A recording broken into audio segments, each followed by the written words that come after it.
Hey Spider Nation, welcome back to another episode of Spider-Man's Tangled WebShow. I'm Jonathan, and joining me tonight is James. What's going on, James? I'm having a cut. I had a.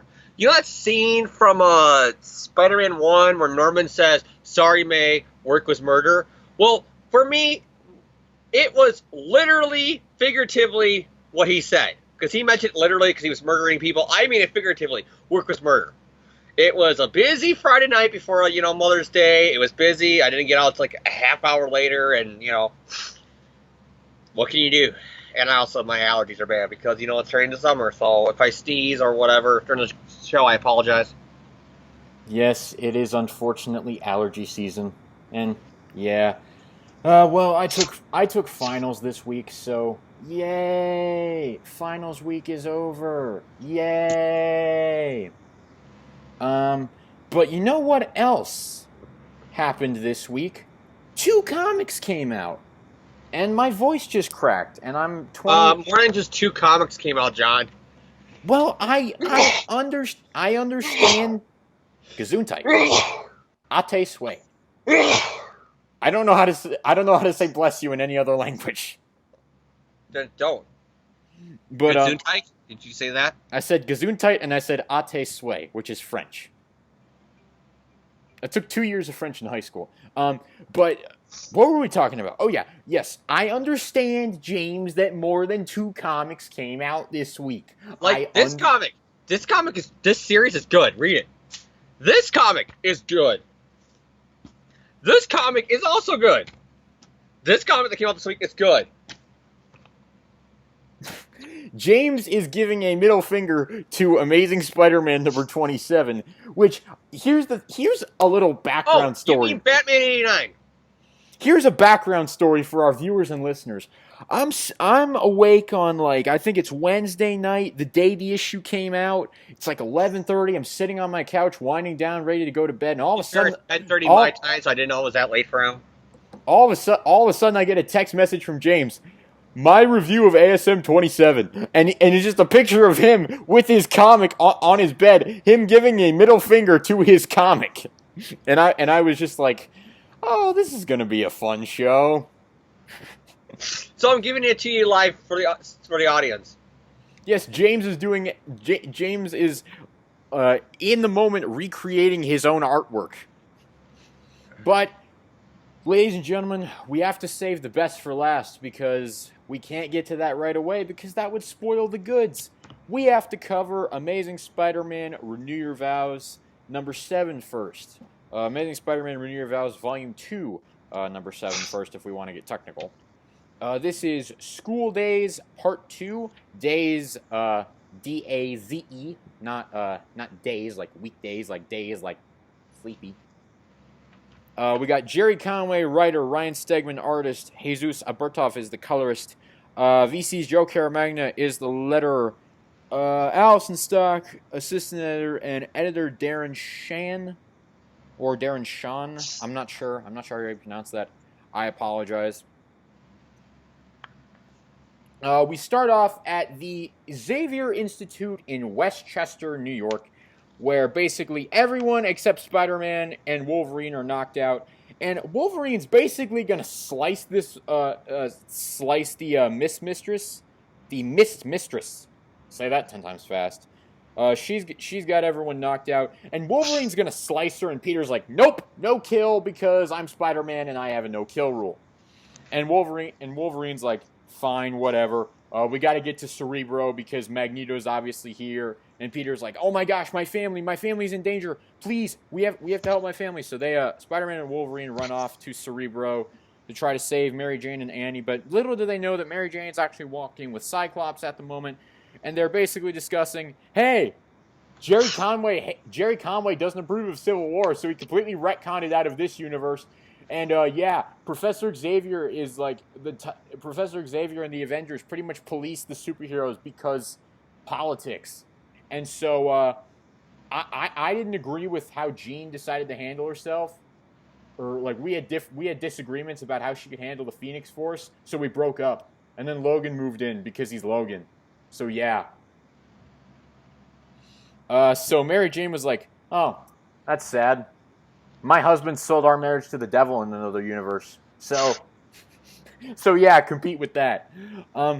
But yeah, so at that moment, the Blob comes out and tries to attack Cyclops and Mary Jane.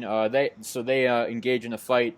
Magneto's like, "Yes, with this device, we will control the minds of every mutant on Earth." And and so Jubilee's like, "Don't you need a telepath for that? Last thing I checked, you could only control metal.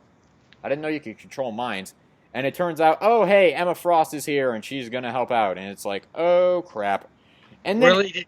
Did you not suspect it to be her? Like, fans, did they seriously expect that? I don't know anything about X-Men, James. I know that if Jan was here, he'd be slapping me through the interwebs right now. But I don't know anything about X-Men. All I know is that Hugh Jackman was Wolverine technically because he's done now. But yes, so then Annie basically decides to give the 9-year-old version of a self-righteous pep talk, which is like, hey, Jubilee, you may hate the fact that things suck for mutants right now, but just because things suck for mutants right now doesn't mean that you should go with Magneto. In which, like, she's technically right, but she's also like a 9-year-old, so she's also like in no position to give this kind of talk or whatever. But whatever, she's right, so we'll let it slide. Spider-Man and Wolverine managed to get through the danger room because Wolverine's like, yeah, it's a shortcut to Cerebro. So suck it up, Webs. This is what you have to do to get there in time. Annie manages to get Shine, which is Logan and Jean's child, away from Jubilee and Emma Frost and Magneto. Get her away, and she saves Peter and Logan from being ambushed by Jubilee. Jubilee is basically like, oh, please don't hurt me. I never meant to hurt anyone. And Wolverine's just like, yeah, right. That's why you joined up with Magneto, right? Because you never meant to hurt anyone. Screw you. Aching! Boom! He doesn't actually stab her, but like, I feel like that's like the Wolverine reaction.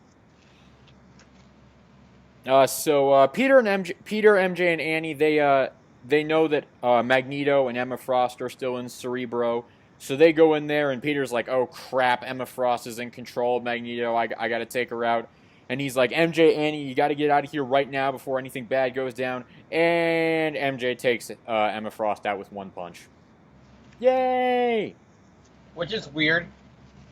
And so Jubilee and all them, they're taken to the raft, and Peter's like,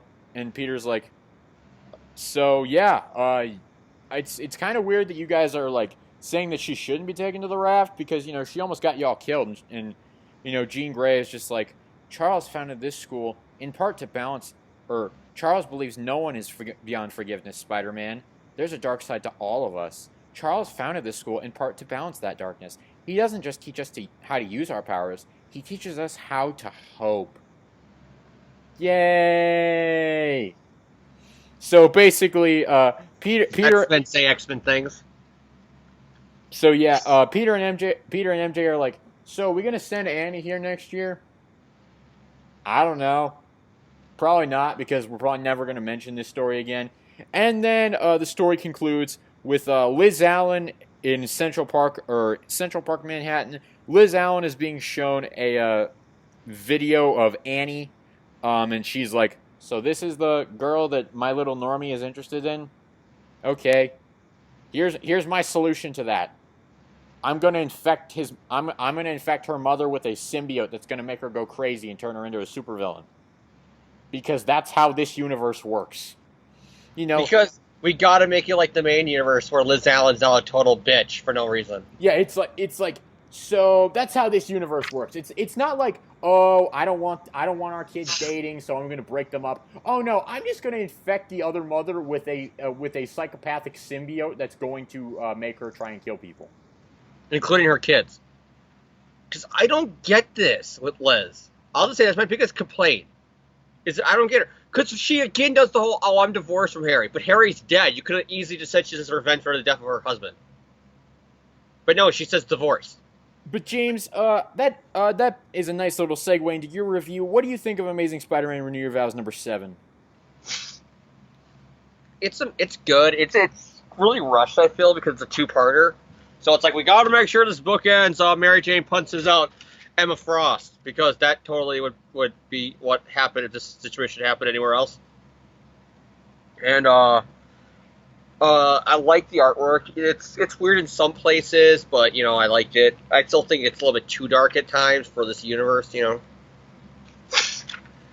The Civil War mention about it never happening, I didn't really take it as Civil War never happened, because so many people took it as, oh, the Civil War events were going to happen, and then this universe has changed because it didn't happen. I just took it as the Avengers are like, hey, let's be like, deputized cops. X-Men will help your reputation. Okay, I didn't take it as they were minutes away from fighting, and Cap's like, let's not. I just took it as, it's just one step in the evolution of the Avengers in this universe.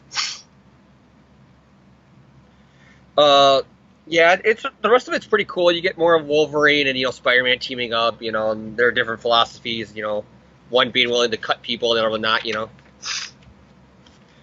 It's still weird to see Jubilee treated this way, and then how they just wrap it up as, oh, it's because Xavier helped, so we're not gonna, arrest her or anything. Another complaint I have is there's no such thing as the male chromosomes in the fucking superhero world in this universe, because every child so far in this universe has been a girl. Not one person has the son of. Everything's the daughter of. Really? Well, and I'm not being sexist. Except for Normie. I love Annie. I liked Mayday. Women with superpowers are totally awesome. All I'm saying is it's got to be 50-50. At least show me Daredevil had a son. At least tell me that somebody had a son. It's not, you get in the Marvel Universe, you get superpowers, you get to do all this stuff. Oh, and you can only have daughters. Like, it's like, show me at least one son of, like, a Matt Murdock Jr., and then I'll be happy. Just one. There's Normie Osborn. Does that count? No, because that's super villain. There's Gloria Grant's son. He doesn't have superpowers. I said if you have superpowers. Gosh dang it. James, you're so darn specific. You gotta learn to have an open mind. And I want to clarify again, I'm not being sexist. Yes, totally cool with female superpowers. Yes, the Spider-Man... It's just I want some mix here. Not everybody saying, oh yeah, this is my daughter.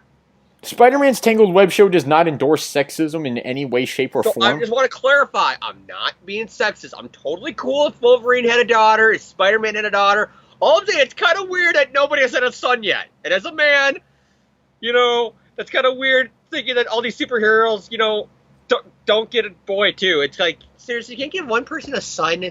It's like they all have to be daughters. That's my only rant. Like I said, it's not being sexist. I'm totally cool with the female characters. Part of me wonders if we should cut this out of the podcast. Why? Because I'm outright clarifying I'm not being sexist. I'm just saying I find it kind of weird that everybody just has daughters. It'd be like if the world population now just turned out, oh yeah, nobody's having sons no more. It's all daughters. That's kind of weird. Well, that would be a problem for the human population because I feel like you need both sexes in order to reproduce. I don't say no. I'm finding it weird that it's like, oh yeah, this is me and Jean's daughter. It's like, does anybody have a son? Is everybody just gonna have a daughter? And I'm not trying to, and I feel bad for saying that, but at the same time, it's a serious question. If the Marvel universe and this universe is going to die off because nobody's having a son. So, James, any other thoughts? And you give it a thumbs up, thumbs sideways, or thumbs down? I give it a thumbs. I'll give it like in between and up and down because, like I said, like the artwork, like Stegman's artwork at times, I just don't like it because I feel like it's too dark. Especially for this story, it's supposed to be more happy-go-lucky Spider-Man teaming up with the X-Men. And there's some stuff like Mary Jane's whole, oh, we might send our daughter now. You just got clarification why you shouldn't send her to the school. All right, but my review of this issue, to be honest, I disagree with James about the artwork. I think the artwork actually fits this story pretty well. I actually like it a lot. I'm a big Stegman fan, so... I gotta say, I like the cover, though. The artwork on the cover is beautiful. I want a poster of this. Spider-Man versus Magneto. Yeah, I really like the cover. I like all the artwork in general. I think it's really strong, really good stuff. Stegman and the whole team, they do a good job with the artwork. My thoughts on the story, pretty much the same as the last issue, to be honest. It's just a fun Spider-Man X-Men team up. It's harmless. It's good. It's good fanboy service for like good fan service for fans of both characters, Spider-Man and the X-Men. So obviously, there's plenty of fun to be had all around. Some good character building for Annie. Some good universe building for the Civil War or lack of it references. And so there's plenty of stuff to go around. Some good Spider-Man Wolverine banter.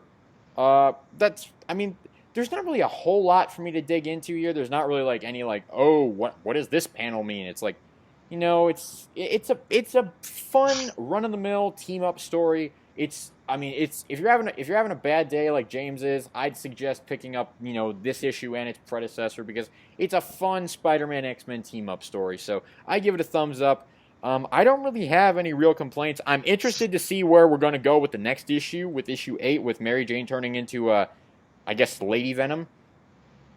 So does this confirm that Eddie Brock was murdered in this universe? Because remember, this ain't the same Renew Your Vows universe. It's a similar Renew Your Vows universe. I don't know. I guess we'll find out next issue. That's going to be a downer if they reveal that they got the symbiote after Peter killed Eddie. Because then you're like, oh, so he still murdered somebody in this universe? That kind of sucks, I guess. But yes, I give this issue a thumbs up. It's pretty good. I recommend both this issue and its predecessor to anyone who's a fan of both characters. And that was really loud when I just dropped that in there. Both characters? You mean Spider-Man and who? Spider-Man and the X-Men.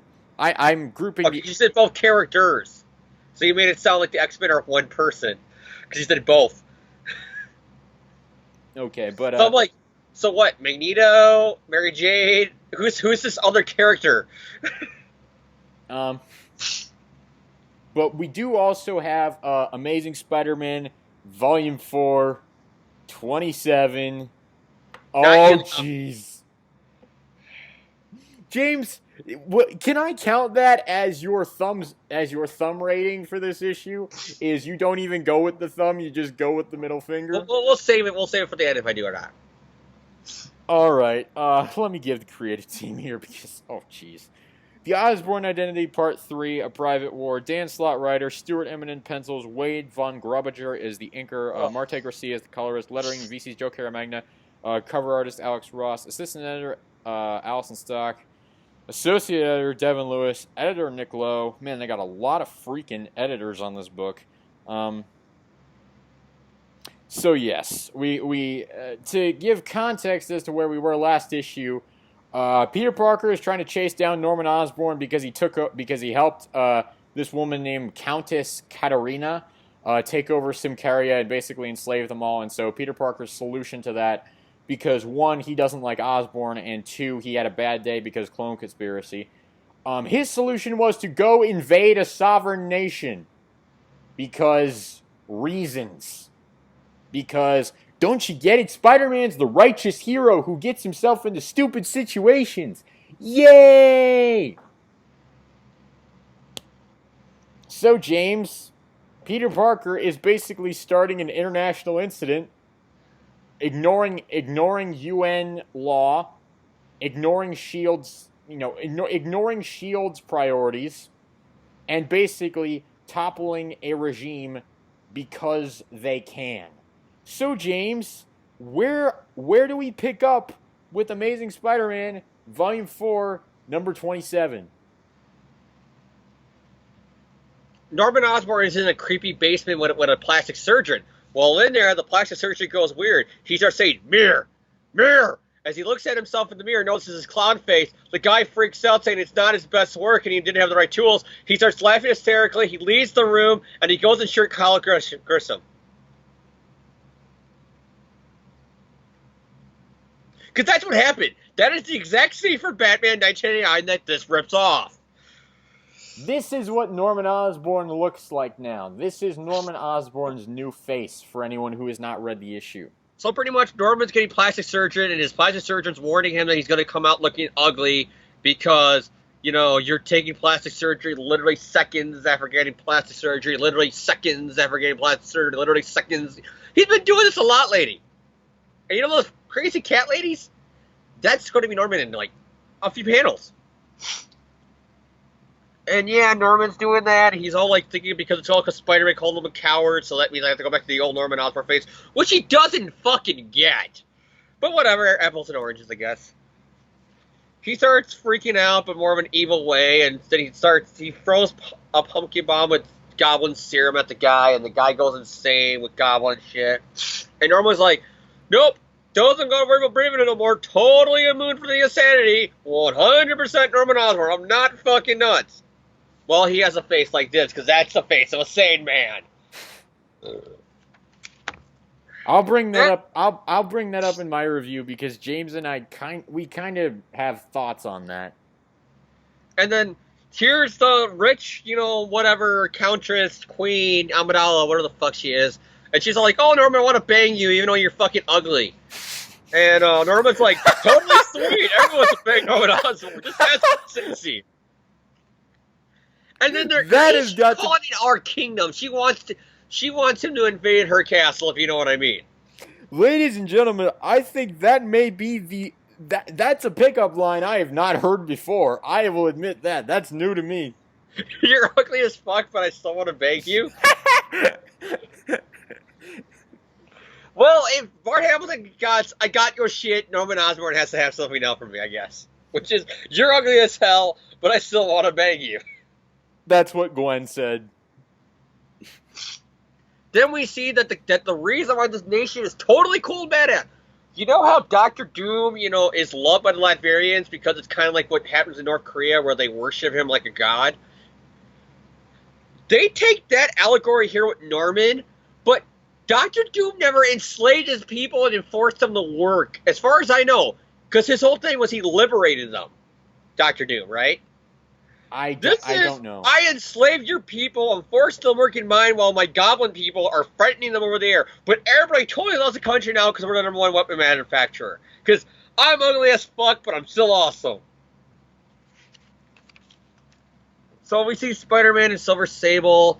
They're still talking. They're talking about ends of the earth because, Slott still has to explain shit. Because, he didn't last issue with the whole, are you going to tell me? No! This time he's like, are you going to tell me? Let's recap a whole event from 3 years ago. 5 years ago, actually. Oh, fuck me. Yeah, they talk about it, and they talk about her coming back from the dead, and then you see more of S.H.I.E.L.D., chilling, and he's like, yo, I'm Sam Jackson. You're Harry Osborn. You're some old lady. Let's talk about Peter Parker. And that's it. That's it for that scene. It's just them talking about Peter Parker, Because it's all about making now S.H.I.E.L.D. hate Peter Parker, too. Because you get it, everybody's got to start hating Peter Parker. And then Aunt May looks like a fucking supervillain. Oh my gosh, I didn't even notice that. As they're talking about Peter and Norman, Harry's all like, yeah, he's my father, and he's a dick, but he's still my father. And he's ugly as fuck, but he's still my father. Did I ever tell you about how my dad met my mother? They met up at a rich people convention, and she said, "You're ugly as fuck. I still want to bang you." That's how I knew Liz didn't really love me, because she said I was beautiful just the way I am, and I was upset because she didn't say I'm ugly as fuck, and she still wanted to bang me. It doesn't have the same Then Sam meaning. Jackson, is all like talking to Mockingbird, who's now also talking about the coordinates because they have to go find some. And blah, blah, blah, blah, blah, S.H.I.E.L.D. shit. Because, that's what we really want in Amazing fucking Spider-Man. Pages upon pages of Mockingbird and S.H.I.E.L.D. doing S.H.I.E.L.D. shit. So, yeah, Spider-Man shows up with all the heroes again, and he reunites with them all, and they all start talking about shit again with these super tank fucking shit. And they're like, it's time to start World War Spider. James, you forgot to mention that Mockingbird quit S.H.I.E.L.D. I said that. No, you didn't. I said Nick Fury's arguing with Mockingbird. Oh, because she's going to rejoin S.H.I.E.L.D. by the end of the arc, so it doesn't matter. So, yeah, Norman's having dinner with hot Queen, Emperor, whatever chick. And then Count, or whatever the fuck her name is. Katarina. Her name is Countess Katarina. Yeah, that bitch. Okay. So they're having dinner, and she's all like, my country sucked, but you're making it better by making it suck more. And then Norman again talks about how he's sane now, and because he wants you to remember that, and they're having an awesome time only for bombs to start going off. And she's getting worried because Spider-Man, Mockingbird, Summer Sable are invading his country. And then Norman starts staring out the window. It's like, oh my, well, fucking World War III is happening now. Things to start fighting. Spider-Man starts saying Spider-Man shit. A lot of fighting. Tattling is still it's like in a panic room with computers, warning her people, and the war's going on. Norman again mentions that he's sane, but whatever. He's looking at the crystal globe, and then he reveals with the nutsos when he takes off their goblin mask. All the civilians look like goblins. And then we see that doctor is a goblin man. And then we see Norman have a fucking nuke because he's going to nuke this country because his master plan all along is to make them all goblins. So you're ripping off the lizard shtick now, basically. The end. To be continued. Go fuck yourself. And then, oh, yeah, there's something more with Silver Sable, Mockingbird, Leroy, I can't remember, and I got the book right here, and I don't feel like reading it. So, James, do you give it a thumbs up, thumbs sideways, thumbs down, or middle finger? I give it this, and if you don't know what I'm saying, let me turn off the volume for you. To quote Linkara, this comic sucks. Can you tell us exactly what it sucks, James? Balls. That wasn't what I was referring to. I was referring to like various aspects of plot. Oh. Sorry. Not only am I allergic to, pollen, grass, nuts, eggs, I'm also allergic to bullshit. Oh, well, how about the whole fact that this whole comic is nothing but fucking Spider-Man going to war and ripping off some more better stories? So, you rip off Batman. If you put a gun to my head and ask me what's my favorite Batman movie of all time, it will be no hesitation. You don't gotta put the gun to my head. I'll just tell you right in front. I think Batman '89 is the best Batman movie ever made. People already for decades now who don't know any better already claim that Norman Osborn's a ripoff of Lex Luthor. Now he's a ripoff of Lex Luthor and the Joker. And he's a ripoff of Ultimate fucking Norman. And he's a ripoff of the Lizard. This is supposed to be Norman Osborn, the Green Goblin. Why can't he be the Green Goblin? but don't you get it, James? Peter made him immune to the Goblin serum, so he can never be the Goblin again. Bull fucking horseshit.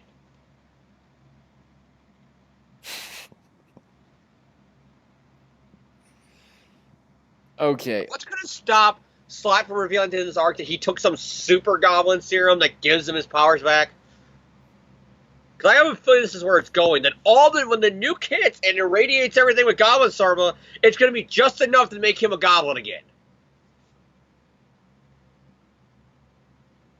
So there's really no point to this whole sane Norman, is what you're saying. Because he's not fucking sane. You know what the joke is? And I will actually give Dan Slott credit if this ends up being the plot twist. Norman was never sane. Well, I think that was established a long time ago, James. It's like, the thing is, like, to cut into James's review a bit. Because he doesn't got his schizophrenia no more. Doesn't mean you're not insane still. I think that is where Dan Slott is going with this. It's like he's trying to show that Norman Osborn didn't need the Goblin serum to drive him nuts. He was already crazy.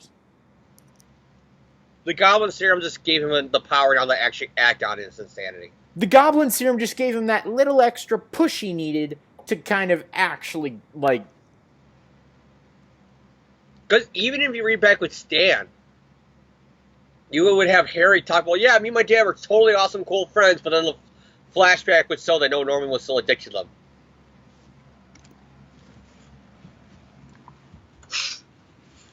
Oh, So any other thoughts, James? And do you give this issue a thumbs up, thumbs sideways, or thumbs down, or middle finger? Thank God this came out. Because this sucks. And I'm about to sneeze. I'm not crying. Oh, this comic sucks. Okay, here's my review. I was not as negative towards this as James was. But I think that usually happens, to be honest.